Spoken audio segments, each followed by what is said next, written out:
Hey guys, welcome to the podcast. My guest today is Kirsten Gurtowsky. She's an MSL with Novartis, and we talk about the dark side of being an MSL and some things that you don't normally hear from others about the challenges of being an MSL. It's a great conversation. Definitely need to check this out. And don't forget to follow me on LinkedIn so that you can see announcements and times for our MSL Talk Live events, which are once a month, and that's on the LinkedIn Live platform. So don't forget to follow and appreciate your support of the show. Welcome to MSL Talk with Tom Caravella, a podcast specifically designed for MSLs and all things field medical.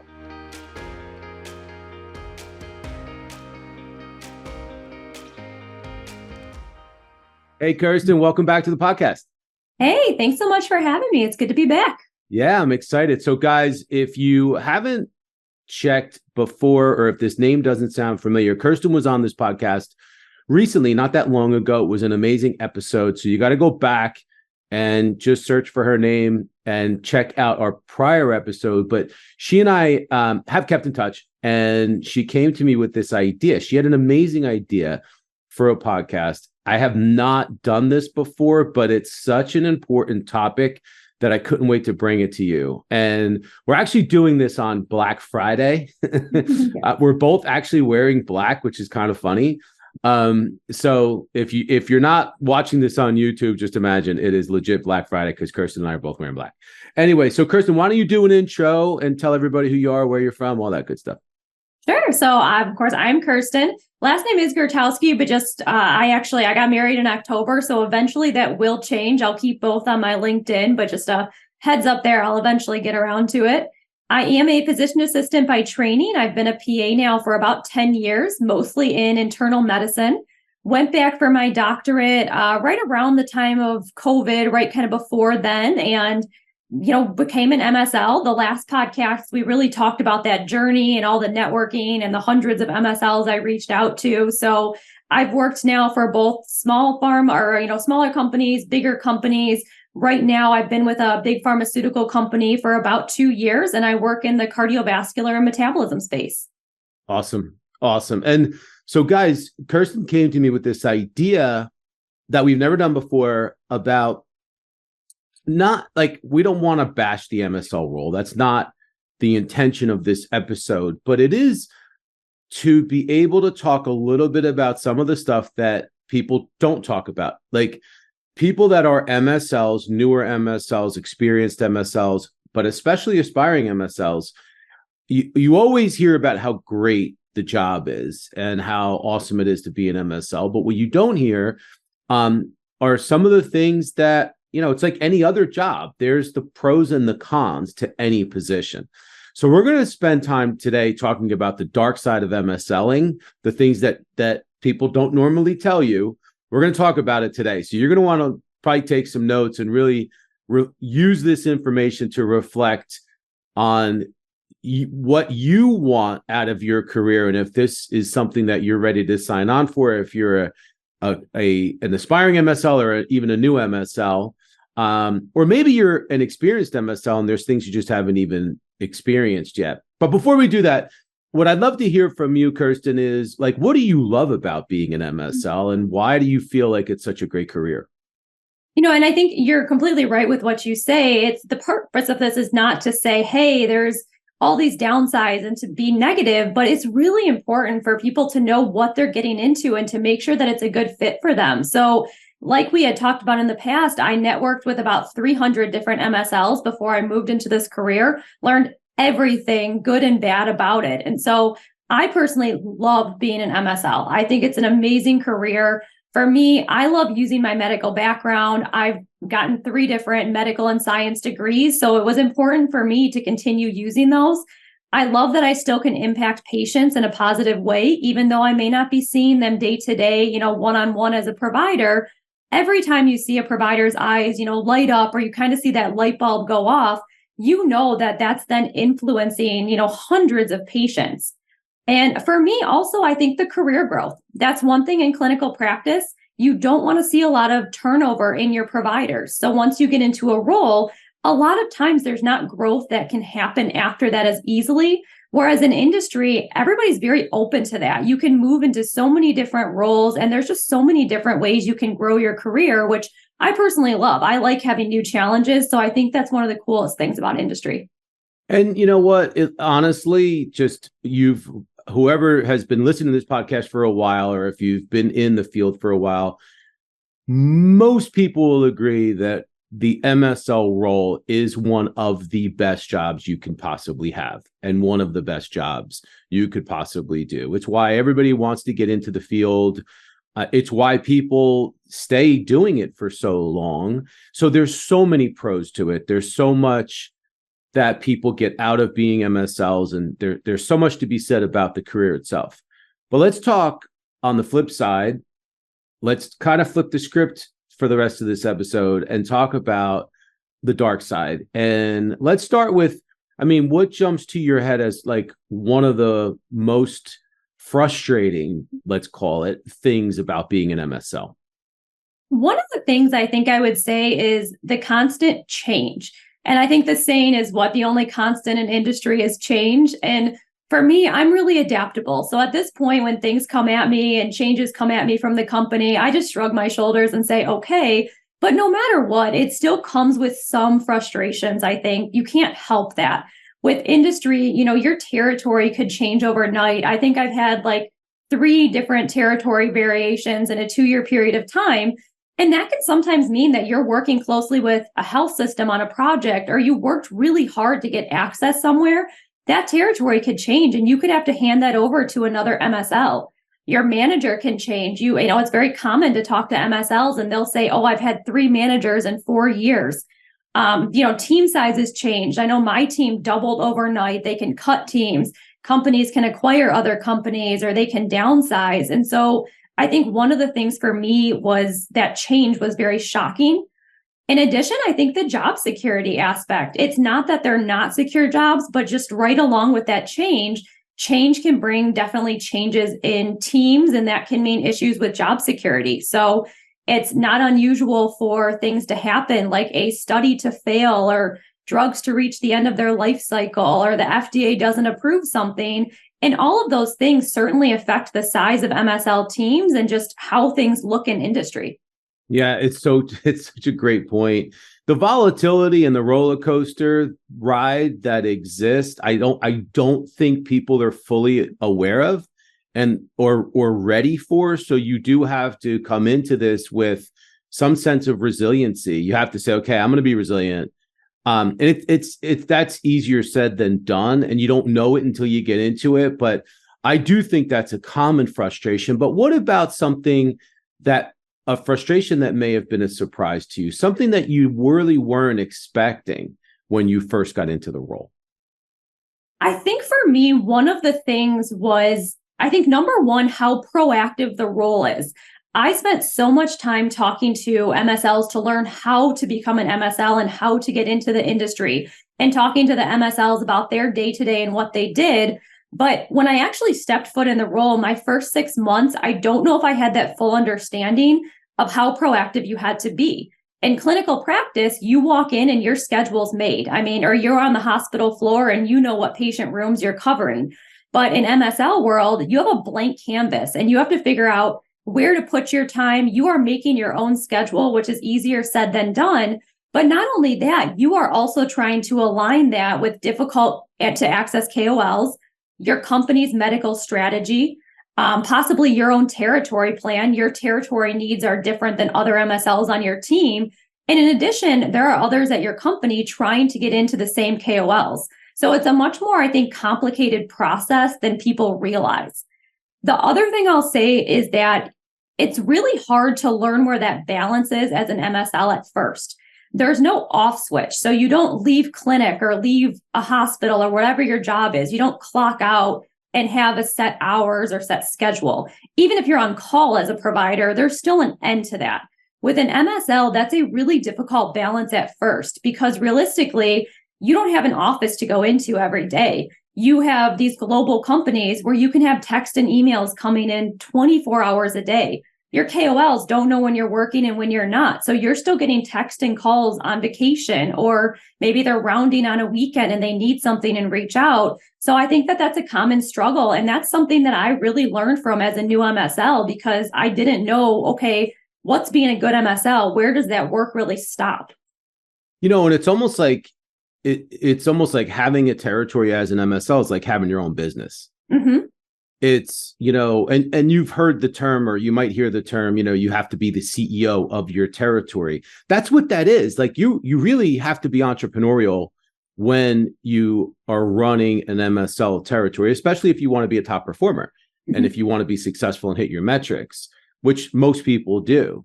Right. So I think that that's one thing people don't fully understand and appreciate until they're in it. But you had mentioned KOLs and KOL engagement. Let's talk about KOL access. Was there like a perceived notion that access is much easier than it actually is, and then when you get in the role, it's a little different than you thought? 100%. So I think the same thing. It almost sounds like when you listen to different podcasts, or maybe it was just me having the wrong impression.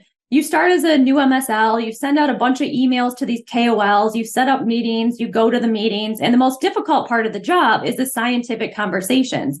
Setting up the meetings is step one, and it's so much more difficult than I think that I had realized.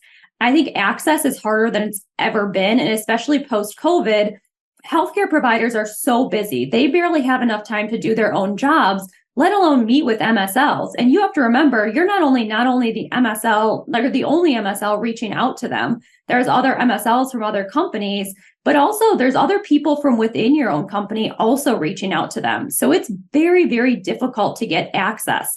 And I think on that note, you really have to have thick skin in this role. That's something I don't think I realized, because you can both literally and figuratively have doors shut in your face, or they don't understand what an MSL is. So I do think it does take a certain personality type, and it takes a certain personality type to be able to see KOLs at places like conferences and just walk up and introduce yourself. That's very difficult to do if you're not somebody that's comfortable with that. Yeah. And I think that to add to that, I agree 1,000%. There's this other piece of that where you actually have to develop strong relationships with these KOLs. So the one piece is access, and the other piece is how do you retain access, or how do you award yourself the right to go back and be invited back, and that comes with the right relationship. So it's hard enough to get in, and then you have to be able to maintain that relationship so that you can continue to get access and continue to have ongoing conversations. And I think that becomes the long-term challenge. There's some initial challenges, but then the long-term challenge is to develop strong relationships. That's a whole nother podcast. That's a whole nother conversation, but it is, I think, a really important piece that people don't realize how hard it actually is. Yep. One of the things I think is pretty obvious, and I think a lot of people are a little afraid of this in the beginning, but talk about travel and how difficult and how challenging the travel requirement is. And I know that this varies from company to company, territory to territory, but on a whole, in your experience, talk about the travel frustrations involved in the MSL role. Travel is a very necessary part of the MSL role. And you've probably had this too. I've had many aspiring MSLs reach out and they say it's such a perfect career for them, but they just can't do the travel, for family reasons, whatever it may be. And I'm always somewhat blunt in saying back, well, then maybe MSL is not the right career for you, because travel and MSL, those two go hand in hand. Exactly. And, I think even if you take a role and you say, okay, this is doable, I can do this amount of travel. We talked about constant change, right? So your territory size could change. Your company could double your territory size overnight, or maybe a colleague of yours gets promoted or they go to another role. Well, then you may be covering their territory, or maybe they decide not to backfill that position.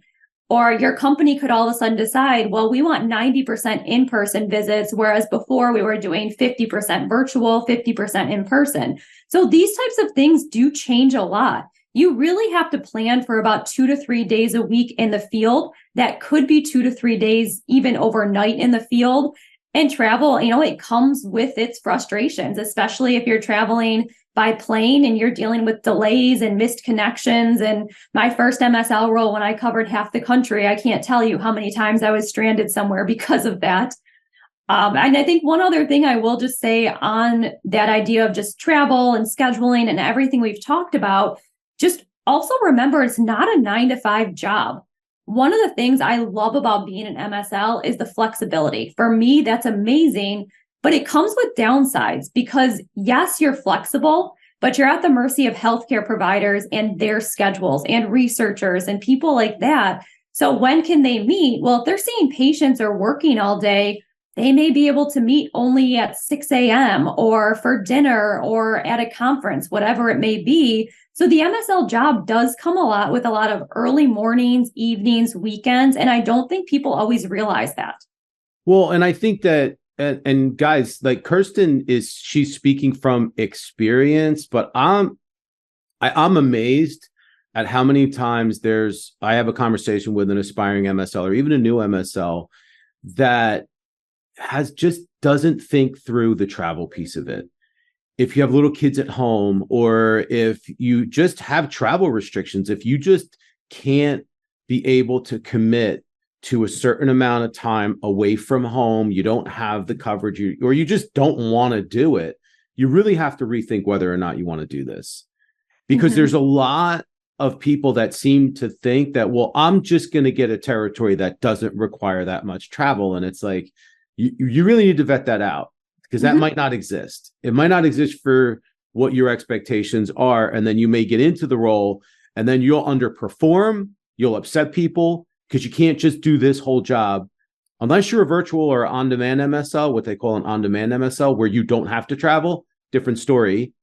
But if you sign on for a normal territory, you really have to be prepared to do the work, which leads us to the next conversation, which is their next question, which is metrics. I want to talk to you about metrics and paperwork, because I kind of feel like those two things go hand in hand. I don't know if maybe I'm making that up in my own head, but let's talk about the challenge of dealing with and staying on top of metrics, and then the reporting aspect of things as well. Yeah, so this goes back to how proactive the role is, right? You're constantly looking ahead in your schedule, looking ahead a month or a few months and trying to make this all work with your territory plan. That does come with metrics. Most companies have metrics, like you said before. Maybe that's an idea for another podcast. I know you've talked about it, of course.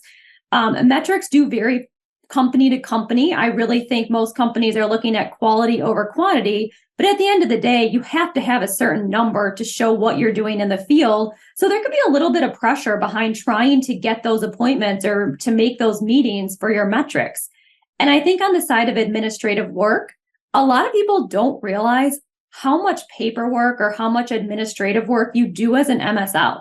You don't go into these meetings, talk for 20 minutes, go home and you're done, or go back to your hotel room and you're done. You do a ton of pre-call planning for your meeting. You go home, you're recording notes from the meeting because you need to remember what you talked about for your next one, like you said on the topic of networking. You also have to do any follow-up. Maybe you said, hey, you know what? I'll send you that study when I get back. So you have to put those materials together. Then you have to record those metrics. So those meetings have to be recorded, and that can be very time consuming. I've done presentations for 50 to 80 people, and you're recording each one of those names. Now, when you're recording, your company may also have you fill out surveys for certain questions you ask in the field, just for them to get an idea of maybe prescribing patterns or what's going on in that disease state.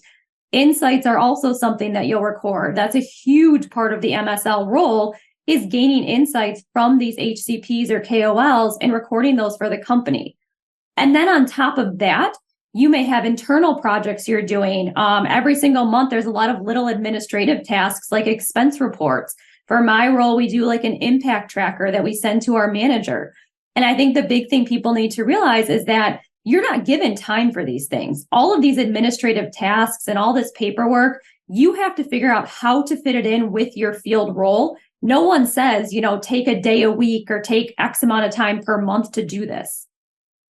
Guys, this is like one of those moments in MSL Talk podcast history that I'm going to say you need to go back and rewind what you just heard. Because understand, and I want to be clear about this, like Kirsten's like a rock star MSL. She just gave you advice of a top performer. Like this is what good looks like. This is what a top performing MSL does. So the piece that you just heard, go back and play it again and listen to it, because I don't think everybody takes the same approach. And let me tell you what I'm talking about.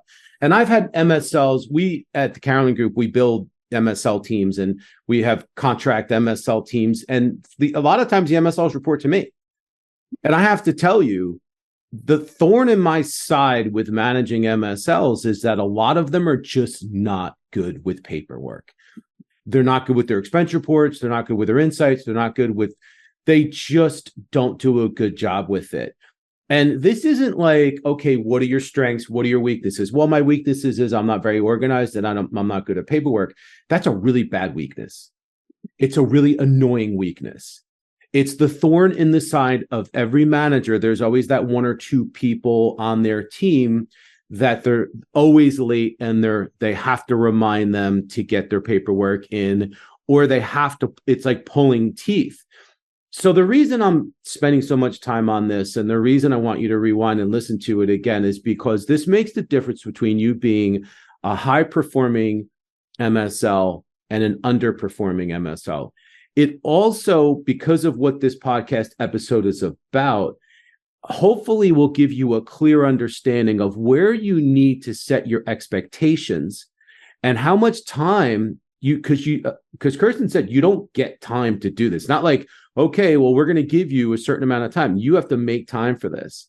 So this becomes a burden for you, something you have to be really good at, get consistent with, stay on top of, so that you can continue to perform at a certain level. So I think that this was a really important piece of this conversation that I don't want to get missed. So Kirsten, let's go back to, I want to hear words of caution or advice. What would you tell somebody that is looking into the MSL role? They're an aspiring MSL and they're looking into this right now. What other words of caution would you give to them? I think the biggest thing, the main point would be to do your research and be very, very thorough. Make sure you go into the MSL career for the right reasons. If you feel like you're going in because you're just burnt out, and I use clinical practice as an example only because I came from that area, but it could be from any career or any background. If you're doing it for that reason, that may not be the right fit. And I think when I was on MSL Talk Live, Julie Chen made a really good point when she said, if you're really burned out, maybe MSL really isn't the best career for you to go into because it takes so much effort and time to break into that industry. So I always tell aspiring MSLs, do your research, understand the pros and cons. Don't look at just, I have more flexibility, maybe I have more money, I don't have to see patients, whatever it may be. Look at both the pros and cons. Make sure that it does fit your lifestyle. That is very important. Spend time networking with MSLs, not just for jobs. Spend the time just asking them. Talk to MSLs that are new to the field, ones who have been in the field for a long time, big companies, small companies, different territory sizes. Ask them about their day-to-day and what they like and dislike. That's really, really important for you to know. I also think it's important to know there are so many careers that you can do with a scientific background. A lot of people look at MSL because I think it's just, we're field facing. You see MSLs, it's easy to think, okay, I'll go into that. But keep in mind with your medical background, you can do a lot in medical affairs or outside of it, right? You can do medical information, content and training, strategy, drug development, research, population health, clinical specialists. There are so many roles. So spend the time looking at all of those options too, to see what's the best fit for you. And it's funny, and I'm gonna share a story with you guys, but my niece's best friend is actually graduated from University of Michigan.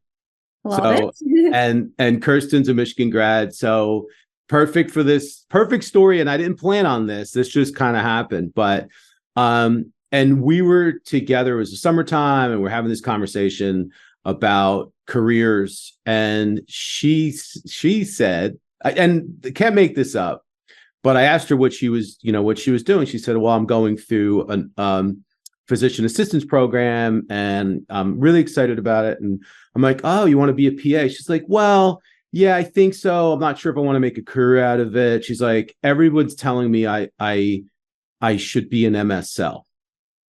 Everyone's telling me I should be an MSL. So it's kind of almost a fad. It's kind of like the thing to do.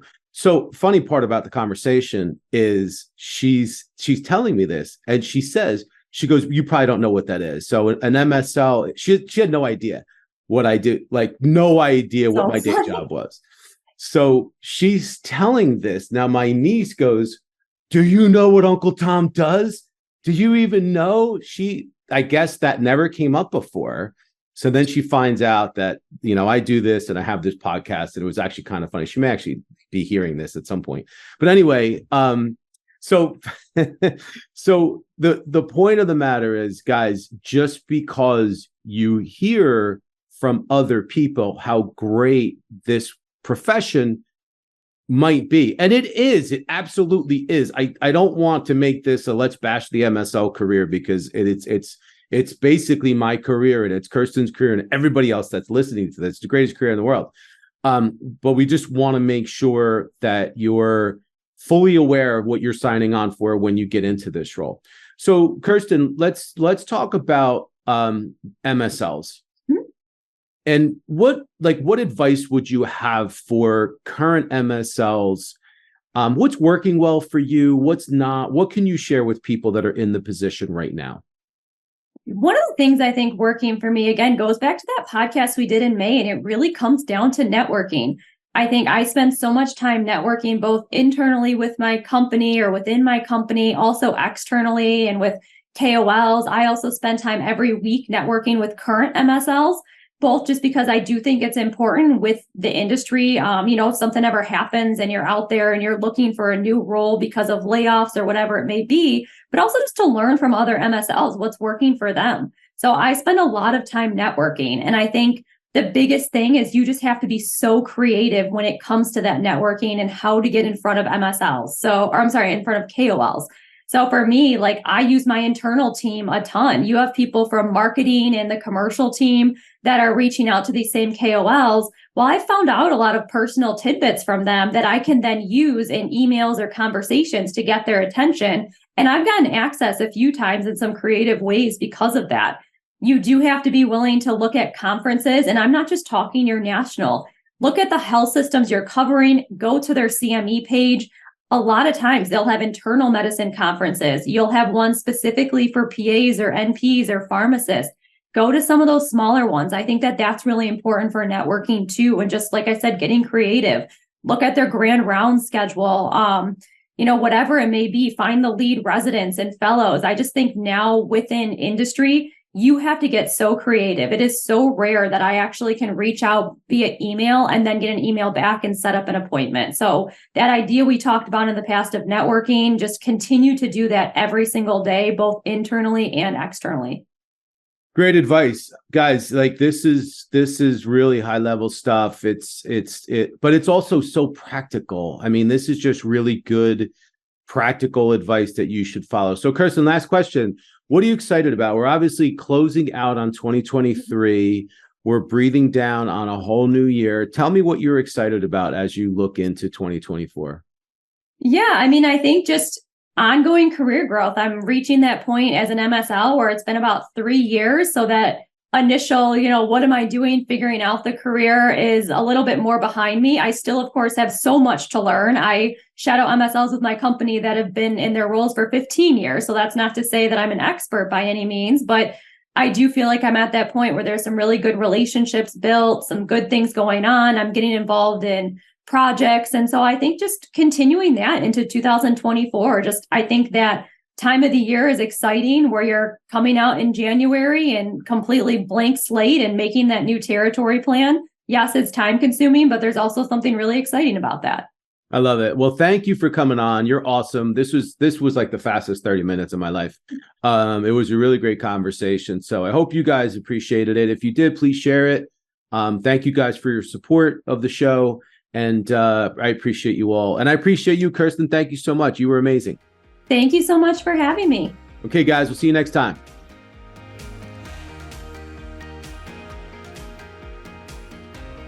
Thank you so much for listening to the show. And if you enjoyed it, please subscribe so that you don't miss an episode in the future. And feel free to leave a rating or a review or a comment. Thanks again, and we look forward to seeing you soon.